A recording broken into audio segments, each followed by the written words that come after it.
Hello student, তোমরা যারা ক্যালকাটা ইউনিভার্সিটির আন্ডারে সেমিস্টার 4-এর ছাত্রছাত্রী আছো এবং তোমাদের দর্শন সাবজেক্টটা এমডিসি কোর্স অর্থাৎ পাস কোর্সে আছে, তোমাদের জন্য আজকের ক্লাসটা খুবই গুরুত্বপূর্ণ।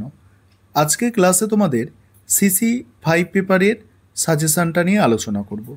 সিসি 5 পেপারের সাজেশান আমি আগেও দিয়েছি, তোমরা যারা দেখোনি সেই ক্লাসটা বা সেই ভিডিওটা, তোমরা এই সাজেশানটা আরেকবার দেখে নাও।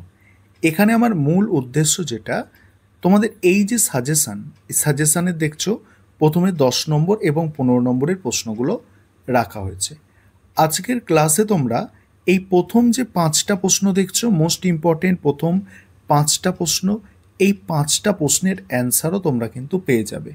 সাজেশান কেবলমাত্র নয়, এই প্রথম 5টা প্রশ্নের অ্যান্সার তোমরা পেয়ে যাবে। প্রথমে আমি সাজেশানটা স্ক্রল করে যাচ্ছি, তোমরা দেখতে থাকো। এবং যেগুলো স্টার দিয়ে চিহ্নিত করা আছে, এগুলো হচ্ছে সবথেকে মোস্ট ইম্পর্টেন্ট প্রশ্ন।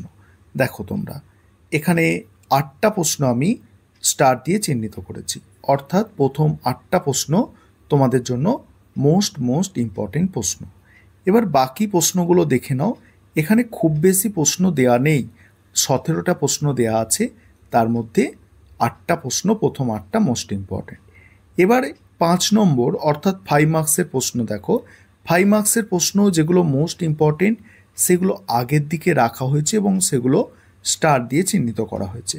এখানেও তোমাদের সিলেবাসের মধ্যে থেকে 5 নম্বরের মোস্ট ইম্পর্টেন্ট 8টা প্রশ্ন স্টার দিয়ে চিহ্নিত করা হয়েছে। আসলে তোমরা যারা এখনও সিলেবাসটা খুব ভালো করে মানে পড়ে ওঠোনি বা পড়া কোনোভাবে হয়নি, তোমাদের জন্য একদম সংক্ষিপ্ত সাজেশান তৈরি করা হয়েছে। কারণ তোমাদের কোয়েশ্চেন অনেক ইম্পর্টেন্ট হতে পারে।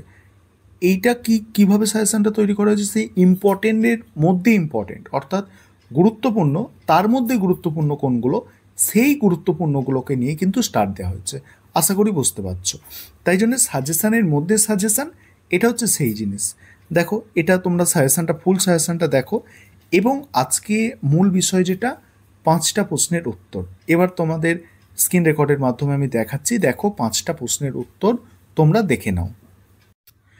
এবারে তোমরা যে সাজেশানটা দেখলে, সেখানে প্রথম 5টা যে মোস্ট ইম্পর্টেন্ট প্রশ্ন ছিল, সেই 5টা প্রশ্নের অ্যান্সার তোমরা দেখে নাও। প্রথম প্রশ্ন ছিল বাচনিক জ্ঞানের শর্তগুলি ব্যাখ্যা করো, জ্ঞান ও জানা শব্দটির বিভিন্ন অর্থগুলি লেখো। দেখো অ্যান্সারটা দেখো, আমি স্ক্রল করে যাচ্ছি, অ্যান্সারটা দেখে নাও।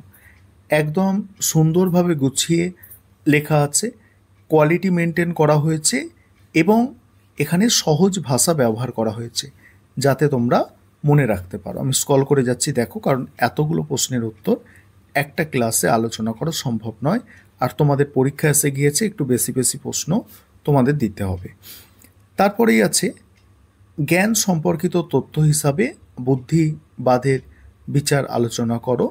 এখানে বুদ্ধিবাদের বিচার প্রথমে ইন্ট্রোডাকশন অর্থাৎ ভূমিকা আছে, তারপরে দেখো বাকি অ্যান্সার পয়েন্ট পয়েন্ট করে আলোচনা করা আছে। আরেকটা বিষয় তোমাদের এখানে বলি, তোমাদের যাদের কাছে ভালো বই নেই, তোমাদের জন্য কিন্তু স্টাডি মেটেরিয়াল তৈরি করা আছে। তোমরা যদি চাও এই ধরনের স্টাডি মেটেরিয়াল পারচেস করতে পারো, বা তোমরা যে সাজেশানটা দেখলে ওই সাজেশানে যদি তোমাদের কাছে বই থেকে থাকে, ওই প্রশ্নগুলো খুঁজে পাও, তাহলে সেখান থেকে তোমরা করতে পারো। তবে আমাদের নোটসের কোয়ালিটি দেখতে পাচ্ছ কি আছে, এতগুলো নোটস তোমাদের সঙ্গে শেয়ার করা হচ্ছে, তোমরা দেখে তার কোয়ালিটি বুঝে উঠতে পারবে। এবং সেক্ষেত্রে তোমরা যদি পারচেস করতে চাও স্টাডি মেটেরিয়াল, সেক্ষেত্রে নিচে যে নম্বর দেখতে পাচ্ছ হোয়াটসঅ্যাপ নাম্বার, এই নম্বরে যোগাযোগ করে স্টাডি মেটেরিয়াল পারচেস করতে পারো। দেখো এখানে 3 নম্বর যে প্রশ্ন আছে, জ্ঞান উৎপত্তি সম্বন্ধে কান্টের বিচারবাদের মূল বক্তব্য, মোস্ট ইম্পর্টেন্ট প্রশ্ন। এখানে পয়েন্ট করা আছে, দেখো দেখো জ্ঞান উৎপত্তি সম্বন্ধে কান্ট, একদম সুন্দর করে অ্যান্সার সাজানো আছে, খুব ভালো করে লেখা আছে যাতে তোমরা ফুল মার্কস পেতে পারো। অ্যান্সারগুলো লিখলে ফুল মার্কস পেতে পারো। দেখো প্রশ্নের উত্তর দেখো, আমি স্ক্রল করে যাচ্ছি, ভাষাগুলোও দেখো, অ্যান্সারের কতটা কোয়ালিটি আছে, উদাহরণগুলো দেখবে কেমনভাবে পুট করা আছে যাতে নাম্বার ভালো পেতে পারো।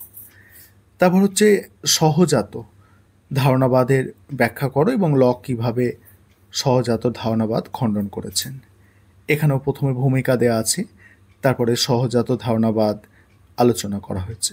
দেখতেই পাচ্ছ, দেখে নাও তোমরা, এইভাবে এটাকে ব্যাখ্যা করা হয়েছে। দেখো সম্পূর্ণ অ্যান্সারটা দেখো, আমি স্ক্রল করে করে যাচ্ছি। আবারও বলছি, তোমরা যারা স্টাডি মেটেরিয়াল পারচেস করতে ইচ্ছুক, তোমরা অনেকগুলো অ্যান্সার দেখতে পাচ্ছ এবং কোয়ালিটি বুঝতে পারছো যে এই কোয়ালিটির নোটস হবে। ঠিক আছে, পরের প্রশ্ন, কার্যকারণ সম্পর্কে হিউমের অভিমত।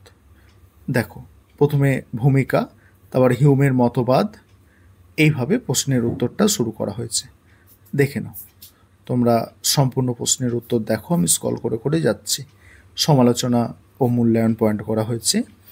এইভাবে সম্পূর্ণ প্রশ্নের উত্তরটা দেখে নাও তোমরা। আর এই 5টা প্রশ্ন তোমরা খাতায় লিখে স্ক্রিনশট করে খাতায় লিখে পড়ো, পরীক্ষার জন্য এগুলো তো খুবই গুরুত্বপূর্ণ।